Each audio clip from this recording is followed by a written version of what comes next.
In this lesson, we're going to look at clarifying your transactions per customer. We need to start by deciding what defines a distinct transaction. Now, this might be something simple like a separate invoice or a till receipt. Now, these are the things that you might already have identified in average items per sale as a thing that marks an individual sale. However, it is important that you don't just skip over this, because it may not be as clear-cut as you think.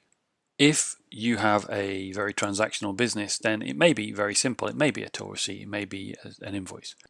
And so in your business of that nature, each one of those things indicates a sale, and it also indicates an individual transaction.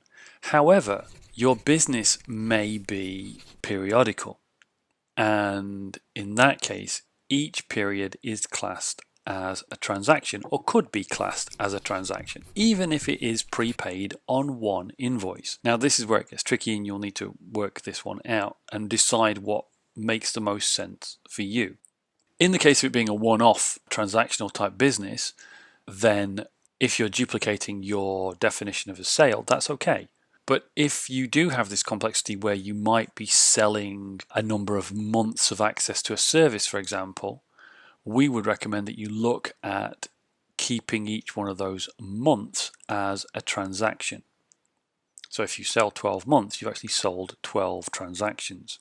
It definitely is going to take some thinking through, depending on the complexity of your business, but most businesses are relatively straightforward.